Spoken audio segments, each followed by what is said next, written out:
السلام علیکم دوستو، welcome back to my channel TM haunted ہانٹیڈ سٹوریز۔ امید کرتا ہوں آپ سب خیریت سے ہوں گے۔ اگر آپ نے ابھی تک ہمارے چینل کو سبسکرائب نہیں کیا تو جلدی سے ہمارے چینل کو سبسکرائب کر دیجئے اور بیل آئیکن کو پریس کرنا مت بھولیے۔ تو چلتے ہیں آج کی سٹوری کی طرف۔ یہ کہانی ایک نوجوان عاطف کی ہے جو ایک چھوٹے سے گاؤں سے تعلق رکھتا ہے۔ عاطف کا خواب تھا کہ وہ بیرون ملک جا کر ایک بہتر زندگی گزارے اور اپنے خاندان کو غربت سے نجات دلائے۔ کئی سال کی محنت اور بچت کے بعد وہ آخر کار پردیس جانے میں کامیاب ہوا۔ عاطف کو ایک کمپنی نے نوکری دی تھی اور وہ ایک اجنبی ملک کے دور دراز علاقے میں واقع ایک پرانی فیکٹری میں کام کرنے پہنچا۔ جب عاطف وہاں پہنچا تو اس نے دیکھا کہ فیکٹری ایک ویران علاقے میں تھی۔ چاروں طرف جنگل اور سناٹا۔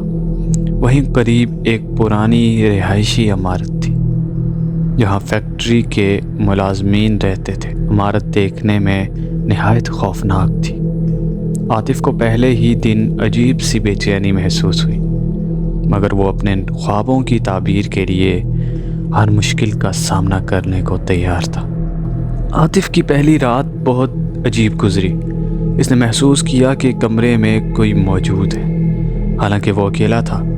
فرش پر قدموں کی ہلکی آوازیں اور دروازے پر ہلکی دستک نے اسے خوفزدہ کر دیا۔ جب وہ اٹھ کر دیکھنے گیا تو وہاں کوئی نہیں تھا۔ صبح فیکٹری میں کام کے دوران عاطف نے اپنے ساتھیوں سے اس واقعے کا ذکر کیا۔ ایک شخص جو وہاں کئی سالوں سے کام کر رہا تھا، اس نے اسے بتایا کہ یہ جگہ بہت پرانی ہے اور کئی لوگوں نے یہاں عجیب و غریب چیزیں دیکھی ہیں۔ اس نے کہا یہاں رات کے وقت اکیلے رہنا خطرناک ہے، خاص طور پر عمارت کی اوپری منزل پر۔ عاطف کو معلوم ہوا کہ کئی سال پہلے اس عمارت میں ایک حادثہ ہوا تھا۔ ایک فیکٹری ورکر جو اوپر کے کمرے میں رہتا تھا، اس کے ساتھ کچھ عجیب و غریب واقعات پیش آئے اور وہ فوت ہو گیا۔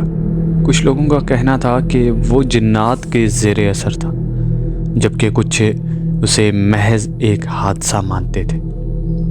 لیکن اس کے بعد سے جو بھی اوپر کے کمروں میں رہتا تھا اسے عجیب و غریب تجربات کا سامنا کرنا پڑتا تھا۔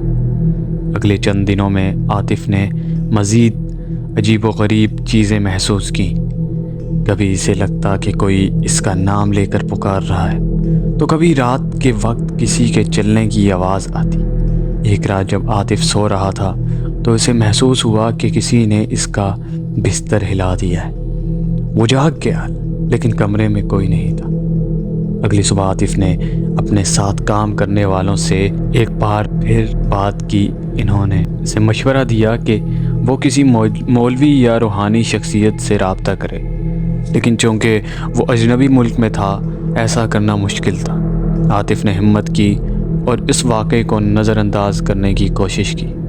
ایک دن عاطف کی ہمت بڑھ گئی اور اس نے عمارت کی اوپری منزل پر جانے کا فیصلہ کیا، جہاں کے بارے میں کہا جاتا تھا کہ وہاں کچھ نہ کچھ غیر معمولی ضرور ہوتا ہے۔ اوپر جاتے ہی اسے عجیب سی ٹھنڈک محسوس ہوئی، جیسے وہاں کی ہوا رک گئی ہو۔ ایک کمرے کا دروازہ آدھا کھلا ہوا تھا۔ عاطف نے جھانک کر دیکھا تو کمرے میں ایک پرانی کرسی اور ٹوٹی ہوئی میز اور دیواروں پر عجیب و غریب نشانات بنے ہوئے تھے۔ اچانک عاطف کو لگا کہ کمرے میں کوئی سایہ حرکت کر رہا ہے۔ وہ خوف سے پیچھے ہٹ گیا اور نیچے بھاگ آیا۔ اس کے دل کی دھڑکنیں تیز تھیں اور اس کا جسم کانپ رہا تھا۔ اس رات عاطف کو نیند نہیں آئی۔ اگلی رات جب عاطف سو رہا تھا تو اسے محسوس ہوا کہ کسی نے اس کے کان کے قریب سرگوشی کی، یہاں سے چلے جاؤ ورنہ میں تمہیں نقصان پہنچاؤں گا۔ عاطف گھبرا کر اٹھ بیٹھا۔ کمرے میں مکمل اندھیرا تھا، لیکن اسے محسوس ہوا کہ کوئی کمرے میں موجود ہے۔ اچانک ایک سایہ اسے دیوار پر دکھا۔ سایہ دھیرے دھیرے انسانی شکل اختیار کرنے لگا۔ عاطف نے خوف کے مارے کلمہ پڑھنا شروع کر دیا۔ سایہ چند لمحوں کے لیے رکا اور پھر غائب ہو گیا۔ عاطف نے اگلی صبح فیصلہ کیا کہ وہ اس جگہ کو چھوڑ دے گا۔ عاطف نے اپنے ساتھیوں کو اپنے تجربات کے بارے میں بتایا اور وہ سب اس کے ساتھ فیکٹری کے قریب ایک مولوی کے پاس گئے۔ مولوی نے عاطف کو تسلی دی اور کہا کہ یہ جگہ واقعی عصیب زدہ ہے، لیکن اللہ پر بھروسہ رکھو۔ مولوی نے عمارت میں جا کر دعا کی اور کچھ آیات پڑھی اور وہ پڑھ کر کمرے میں دم کیا۔ مولوی نے کہا یہ جگہ ایک عرصے سے جنات کا گھر ہے اور وہ نہیں چاہتے کہ کوئی ان کی جگہ پر قبضہ کرے، بہتر ہے کہ تم یہ جگہ چھوڑ دو۔ عاطف نے فیصلہ کیا کہ وہ اپنی جان خطرے میں نہیں ڈالے گا۔ اس نے فیکٹری چھوڑ کر دوسرے شہر جانے کا ارادہ کیا۔ جب وہ وہاں سے روانہ ہو رہا تھا تو اسے عمارت کے اوپر ایک سایہ نظر آیا جو اسے دیکھ رہا تھا۔ عاطف نے جلدی سے اپنی نظریں ہٹائیں اور دعا کرتے ہوئے وہاں سے نکلے۔ عاطف نے دوسرے شہر جا کر ایک نئی زندگی کا آغاز کیا، لیکن وہ پردیس میں پیش آنے والے ان خوفناک واقعات کو کبھی نہیں بھول سکا۔ یہ کہانی اس کے دل و دماغ پر ایک گہرا نقش چھوڑ گئی۔ اس نے سیکھا کہ بعض جگہوں پر کچھ ایسی طاقتیں ہوتی ہیں جن کا ہمیں احترام کرنا چاہیے اور ان سے دور رہنا چاہیے۔ یہ کہانی ایک سبق دیتی ہے کہ غیر معمولی چیزوں کو نظر انداز کرنے کے بجائے ان سے بچنے کی کوشش کرنی چاہیے، اور اللہ پر بھروسہ رکھنا ہی سب سے بڑی طاقت ہے۔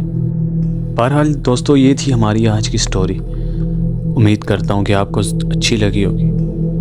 اگر آپ کو اچھی لگی ہو تو ہمارے چینل کو سبسکرائب کرنا مت بھولیے گا اور ویڈیو کو بھی لائک ضرور کیجیے گا۔ تو ملتے ہیں آپ سے کسی اور انٹرسٹنگ سٹوری کے ساتھ، تب تک کے لیے خیال رکھیں اپنا۔ اور دوستو ایک اور بات، اگر آپ بھی مجھ سے اپنی سٹوری کو شیئر کرنا چاہتے ہو تو نیچے ڈسکرپشن میں ایک واٹس ایپ نمبر کا لنک دیا گیا ہے، آپ اس پر جا کر وائس میسیج کے ذریعے اپنی سٹوری ہمارے ساتھ شیئر کر سکتے ہو۔